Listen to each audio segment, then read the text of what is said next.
شروع اللہ کا نام لے کر جو بڑا مہربان نہایت رحم والا ہے۔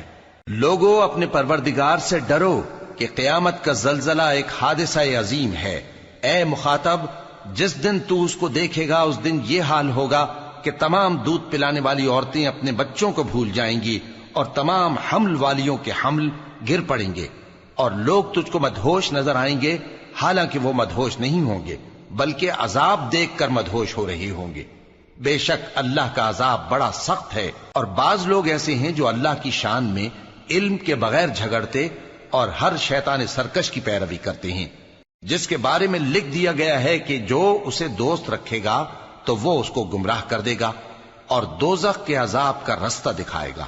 لوگو، اگر تم کو مرنے کے بعد جی اٹھنے میں کچھ شک ہو تو ہم نے تم کو پہلی بار بھی تو پیدا کیا تھا، یعنی ابتدا میں مٹی سے، پھر اس سے نطفہ بنا کر، پھر اس سے خون کا لوتھڑا بنا کر، پھر اس سے بوٹی بنا کر جس کی بناوٹ کامل بھی ہوتی ہے اور ناقص بھی، تاکہ تم پر اپنی خالقیت ظاہر کر دیں۔ اور ہم جس کو چاہتے ہیں ایک میعاد مقرر تک پیٹ میں ٹھہرائے رکھتے ہیں، پھر تم کو بچہ بنا کر نکالتے ہیں، پھر تم جوانی کو پہنچتے ہو، اور بعض قبل از پیری مر جاتے ہیں، اور بعض بڑھاپے کی نہایت خراب عمر کی طرف لوٹائے جاتے ہیں کہ بہت کچھ جاننے کے بعد بالکل بے علم ہو جاتی ہیں۔ اور اے دیکھنے والے، تو دیکھتا ہے کہ ایک وقت میں زمین خشک پڑی ہوتی ہے، پھر جب ہم اس پر مے برساتے ہیں تو وہ شاداب ہو جاتی اور ابھرنے لگتی ہے اور طرح طرح کی بارونق چیزیں اگاتی ہے۔ ان قدرتوں سے ظاہر ہے کہ اللہ ہی قادر مطلق ہے جو برحق ہے، اور یہ کہ وہ مردوں کو زندہ کر دیتا ہے، اور یہ کہ وہ ہر چیز پر قدرت رکھتا ہے، اور یہ کہ قیامت آنے والی ہے اس میں کچھ شک نہیں، اور یہ کہ اللہ سب لوگوں کو جو قبروں میں ہیں جلا اٹھائے گا، اور لوگوں میں کوئی ایسا بھی ہے جو اللہ کی شان میں بغیر علم کے اور بغیر ہدایت کے اور بغیر کتاب روشن کے جھگڑتا ہے اور تکبر سے گردن موڑ لیتا ہے تاکہ لوگوں کو اللہ کے رستے سے گمراہ کر دے۔ اس کے لیے دنیا میں ذلت ہے، اور قیامت کے دن ہم اسے عذاب آتش سوزاں کا مزہ چکھائیں گے۔ اے سرکش، یہ اس کفر کی سزا ہے جو تیرے ہاتھوں نے آگے بھیجا ہے، اور اللہ اپنے بندوں پر ظلم کرنے والا نہیں۔ اور لوگوں میں بعض ایسا بھی ہے جو کنارے پر کھڑا ہو کر اللہ کی عبادت کرتا ہے، اگر اس کو کوئی دنیاوی فائدہ پہنچے تو اس کے سبب مطمئن ہو جائے، اور اگر کوئی آفت پڑے تو منہ کے بل لوٹ جائے، یعنی پھر کافر ہو جائے۔ اس نے دنیا میں بھی نقصان اٹھایا اور آخرت میں بھی، یہی تو صاف نقصان ہے۔ یہ اللہ کے سوا ایسی چیز کو پکارتا ہے جو نہ اسے نقصان پہنچائے اور نہ فائدہ دے سکے، یہی تو پرلے درجے کی گمراہی ہے۔ بلکہ ایسے شخص کو پکارتا ہے جس کا نقصان فائدے سے زیادہ قریب ہے۔ ایسا دوست بھی برا اور ایسا ساتھی بھی برا۔ جو لوگ ایمان لائے اور عمل نیک کرتے رہے، اللہ ان کو بہشتوں میں داخل کرے گا جن کے نیچے نہریں بہ رہی ہیں۔ کچھ شک نہیں کہ اللہ جو چاہتا ہے کرتا ہے۔ جو شخص یہ گمان کرتا ہو کہ اللہ اس کو دنیا اور آخرت میں مدد نہیں دے گا تو اس کو چاہیے کہ اوپر کی طرف یعنی اپنے گھر کی چھت میں ایک رسی باندھے، پھر اس سے اپنا گلا گھونٹ لے، پھر دیکھے کہ آیا یہ تدبیر اس کے غصے کو دور کر دیتی ہے۔ اور اسی طرح ہم نے اس قرآن کو اتارا جس کی تمام باتیں کھلی ہوئی ہیں، اور یہ یاد رکھو کہ اللہ جس کو چاہتا ہے ہدایت دیتا ہے۔ جو لوگ مومن یعنی مسلمان ہیں اور جو یہودی ہیں اور ستارہ پرست اور عیسائی اور مجوسی اور مشرک، اللہ ان سب میں قیامت کے دن فیصلہ کر دے گا۔ بے شک اللہ ہر چیز سے باخبر ہے۔ کیا تم نے نہیں دیکھا کہ جو مخلوق آسمانوں میں ہے اور جو زمین میں ہے، اور سورج اور چاند اور ستارے اور پہاڑ اور درخت اور چوپائے اور بہت سے انسان اللہ کو سجدہ کرتے ہیں، اور بہت سے ایسے ہیں جن پر عذاب ثابت ہو چکا ہے، اور جس شخص کو اللہ ذلیل کرے اس کو کوئی عزت دینے والا نہیں۔ بے شک اللہ جو چاہتا ہے کرتا ہے۔ یہ دو فریق ایک دوسرے کے دشمن اپنے پروردگار کے بارے میں جھگڑتے ہیں، تو جو کافر ہیں ان کے لیے آگ کے کپڑے قطع کیے جائیں گے اور ان کے سروں پر جلتا ہوا پانی ڈالا جائے گا، اس سے ان کے پیٹ کے اندر کی چیزیں اور کھالیں گل جائیں گی، اور ان کے مارنے کے لیے لوہے کے ہتھوڑے ہوں گے۔ جب وہ چاہیں گے کہ اس رنج و تکلیف کی وجہ سے دوزخ سے نکل جائیں تو پھر اسی میں لوٹا دیے جائیں گے، اور کہا جائے گا کہ جلنے کے عذاب کا مزہ چکھتے رہو۔ جو لوگ ایمان لائے اور عمل نیک کرتے رہے، اللہ ان کو بہشتوں میں داخل کرے گا جن کے تلے نہریں بہ رہی ہیں، وہاں ان کو سونے کے کنگن پہنائے جائیں گے اور موتی، اور وہاں ان کا لباس ریشمی ہوگا، اور ان کو اچھی بات کی طرف رہنمائی کی گئی اور خوبیوں والے مالک کی راہ بتائی گئی۔ جو لوگ کافر ہیں اور لوگوں کو اللہ کے رستے سے اور مسجد حرام سے، جسے ہم نے لوگوں کے لیے یکساں عبادت گاہ بنایا ہے، روکتے ہیں، خواہ وہ وہاں کے رہنے والے ہوں یا باہر سے آنے والے، اور جو اس میں شرارت سے کجروی و کفر کرنا چاہے تو اس کو ہم درد دینے والے عذاب کا مزہ چکھائیں گے۔ اور ایک وقت تھا جب ہم نے ابراہیم کو خانہ کعبہ کا مقام بتا دیا اور ارشاد فرمایا کہ میرے ساتھ کسی چیز کو شریک نہ کیجو، اور طواف کرنے والوں اور قیام کرنے والوں اور رکوع کرنے والوں اور سجدہ کرنے والوں کے لیے میرے گھر کو صاف رکھا کرنا، اور لوگوں میں حج کے لیے اعلان کر دو کہ تمہاری طرف پیدل اور دبلے دبلے اونٹوں پر جو دور دراز رستوں سے چلے آتے ہوں سوار ہو کر چلے آئیں، تاکہ اپنے فائدے کے کاموں کے لیے حاضر ہوں۔ اور قربانی کی ایام معلوم میں مویشی چوپایوں کے ذبح کے وقت جو اللہ نے ان کو دیے ہیں ان پر اللہ کا نام لیں۔ اب اس میں سے تم خود بھی کھاؤ اور خستہ حال ضرورت مند کو بھی کھلاؤ۔ پھر چاہیے کہ لوگ اپنا میل کچیل دور کریں اور منتیں پوری کریں اور اس قدیم گھر یعنی بیت اللہ کا طواف کریں، یہ ہمارا حکم ہے۔ اور جو شخص ادب کی چیزوں کی جو اللہ نے مقرر کی ہیں تعظیم کرے تو یہ اس کے پروردگار کے نزدیک اس کے حق میں بہتر ہے۔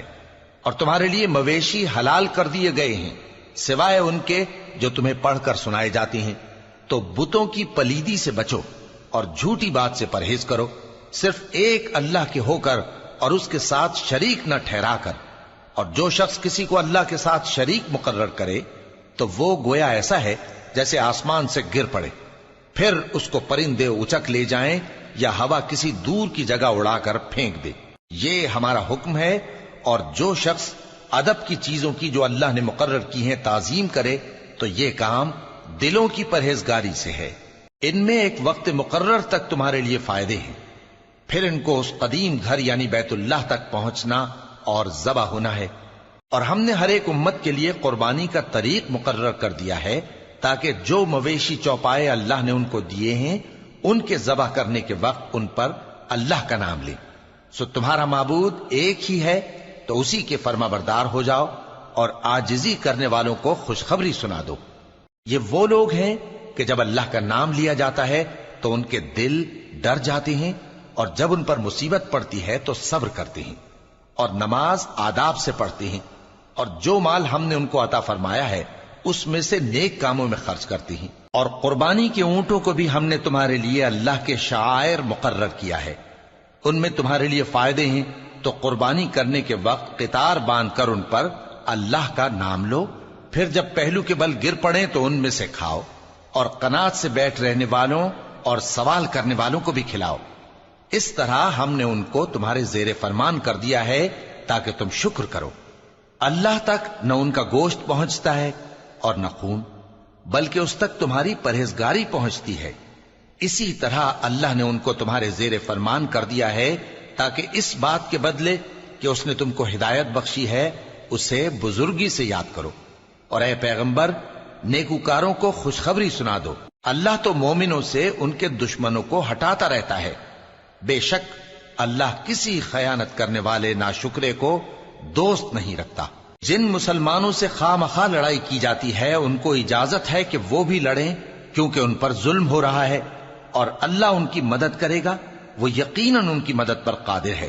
یہ وہ لوگ ہیں کہ اپنے گھروں سے ناحق نکال دیے گئے، انہوں نے کچھ قصور نہیں کیا، ہاں یہ کہتے ہیں کہ ہمارا پروردگار اللہ ہے۔ اور اگر اللہ لوگوں کو ایک دوسرے سے نہ ہٹاتا رہتا تو خانقاہیں اور گرجے اور یہودیوں کے عبادت خانے اور مسلمانوں کی مسجدیں جن میں اللہ کا کثرت سے ذکر کیا جاتا ہے گرائی جا چکی ہوتی۔ اور جو شخص اللہ کی مدد کرتا ہے اللہ اس کی ضرور مدد کرتا ہے، بے شک اللہ توانا ہے، غالب ہے۔ یہ وہ لوگ ہیں کہ اگر ہم ان کو ملک میں حکومت دے دیں تو نماز قائم کریں اور زکوٰۃ ادا کریں اور نیک کام کرنے کا حکم دیں، اور برے کاموں سے منع کریں، اور سب کاموں کا انجام اللہ ہی کے اختیار میں ہے۔ اور اگر یہ لوگ تم کو جھٹلاتے ہیں تو ان سے پہلے نوح کی قوم اور عاد اور سمود کی قومیں بھی اپنے پیغمبروں کو جھٹلا چکی ہیں، اور قوم ابراہیم اور قوم لوط بھی، اور مدین کے رہنے والے بھی، اور موسیٰ بھی تو جھٹلائے جا چکے ہیں۔ لیکن میں کافروں کو مہلت دیتا رہا، پھر میں نے ان کو پکڑ لیا، تو دیکھ لو کہ میرا عذاب کیسا سخت تھا۔ چنانچہ بہت سی بستیاں ہیں کہ ہم نے ان کو تباہ کر ڈالا کہ وہ نافرمان تھیں، سو وہ اپنی چھتوں کے بل گری پڑی ہیں، اور بہت سے کنویں بیکار اور بہت سے مضبوط محل ویران پڑے ہیں۔ سو کیا ان لوگوں نے ملک میں سیر نہیں کی تاکہ ان کے دل ایسے ہوتے کہ ان سے سمجھ سکتے، اور کان ایسے ہوتے کہ ان سے سن سکتے؟ بات یہ ہے کہ آنکھیں اندھی نہیں ہوتی، بلکہ دل جو سینوں میں ہیں وہ اندھے ہو جاتے ہیں۔ اور یہ لوگ تم سے عذاب کے لیے جلدی کر رہے ہیں، اور اللہ اپنے وعدے کے خلاف ہرگز نہیں کرے گا۔ اور بے شک تمہارے پروردگار کے نزدیک ایک روز تمہارے حساب کی روح سے 1000 برس کے برابر ہے۔ اور بہت سی بستیاں ہیں کہ میں ان کو مہلت دیتا رہا جبکہ وہ نافرمان تھیں، پھر میں نے ان کو پکڑ لیا، اور میری ہی طرف لوٹ کر آنا ہے۔ اے پیغمبر، کہہ دو کہ لوگوں میں تو تم کو کھلم کھلا خبردار کرنے والا ہوں، تو جو لوگ ایمان لائے اور کام نیک کیے ان کے لیے بخشش اور عزت کی روزی ہے، اور جن لوگوں نے ہماری آیتوں میں اپنے خیال میں ہمیں عاجز کرنے کے لیے دوڑ دھوپ کی، وہ اہل دوزخ ہیں۔ اور ہم نے تم سے پہلے کوئی رسول اور نبی نہیں بھیجا مگر اس کا یہ حال تھا کہ جب وہ کوئی آرزو کرتا تھا تو شیطان اس کی آرزو میں وسوسہ ڈال دیتا تھا، تو جو وسوسہ شیطان ڈالتا ہے اللہ اس کو دور کر دیتا ہے، پھر اللہ اپنی آیتوں کو مضبوط کر دیتا ہے، اور اللہ علم والا ہے، حکمت والا ہے۔ غرض اس سے یہ ہے کہ جو وسوسہ شیطان ڈالتا ہے اس کو ان لوگوں کے لیے جن کے دلوں میں بیماری ہے اور جن کے دل سخت ہیں ذریعہ آزمائش ٹھہرائے۔ بے شک ظالم لوگ مخالفت میں دور جا پڑے۔ اور یہ بھی غرض ہے کہ جن لوگوں کو علم عطا ہوا ہے وہ جان لیں کہ وہ یعنی وحی تمہارے پروردگار کی طرف سے حق ہے، تو وہ اس پر ایمان لائیں اور ان کے دل اللہ کے آگے عاجزی کریں۔ اور جو لوگ ایمان لائے ہیں اللہ ان کو سیدھے رستے کی طرف ہدایت کرتا ہے، اور کافر لوگ ہمیشہ اس کی طرف سے شک میں رہیں گے، یہاں تک کہ قیامت ان پر ناگہاں آ جائے یا ایک نامبارک دن کا عذاب ان پر آ واقع ہو۔ اس روز بادشاہی اللہ ہی کی ہوگی اور وہ ان میں فیصلہ کر دے گا، تو جو لوگ ایمان لائے اور عمل نیک کرتے رہے وہ نعمت کے باغوں میں ہوں گے، اور جو کافر ہوئے اور ہماری آیتوں کو جھٹلاتے رہے ان کے لیے ذلیل کرنے والا عذاب ہوگا۔ اور جن لوگوں نے اللہ کی راہ میں ہجرت کی پھر مارے گئے یا مر گئے ان کو اللہ اچھی روزی دے گا، اور بے شک اللہ بہترین رزق دینے والا ہے۔ وہ ان کو ایسے مقام میں داخل کرے گا جسے وہ پسند کریں گے، اور اللہ تو جاننے والا ہے، بردبار ہے۔ یہ بات اللہ کے ہاں ٹھہر چکی ہے، اور جو شخص کسی کو اتنی ہی ایذا دے جتنی ایذا اس کو دی گئی، پھر اس شخص پر زیادتی کی جائے تو اللہ اس کی مدد کرے گا۔ بے شک اللہ معاف کرنے والا ہے، بخشنے والا ہے۔ یہ اس لیے کہ اللہ رات کو دن میں داخل کرتا ہے اور دن کو رات میں داخل کرتا ہے، اور اللہ تو سننے والا ہے، دیکھنے والا ہے۔ یہ اس لیے کہ اللہ ہی برحق ہے، اور جس چیز کو کافر اللہ کے سوا پکارتے ہیں وہ باطل ہے، اور اس لیے کہ اللہ اونچی شان والا ہے، بڑا ہے۔ کیا تم نہیں دیکھتے کہ اللہ آسمان سے مے برساتا ہے تو زمین سرسبز ہو جاتی ہے؟ بے شک اللہ مہربان ہے، خبردار ہے۔ جو کچھ آسمانوں میں ہے اور جو کچھ زمین میں ہے اسی کا ہے، اور بے شک اللہ بے نیاز ہے، قابل ستائش ہے۔ کیا تم نہیں دیکھتے کہ جتنی چیزیں زمین میں ہیں سب اللہ نے تمہارے زیر فرمان کر رکھی ہیں، اور کشتیاں بھی جو اسی کے حکم سے سمندر میں چلتی ہیں، اور وہ آسمان کو تھامے رہتا ہے کہ زمین پر نہ گر پڑے مگر اس کے حکم سے۔ بے شک اللہ لوگوں پر نہایت شفقت کرنے والا مہربان ہے۔ اور وہی تو ہے جس نے تم کو حیات بخشی، پھر تم کو مارتا ہے، پھر تمہیں زندہ بھی کرے گا، اور انسان تو بڑا ناشکرا ہے۔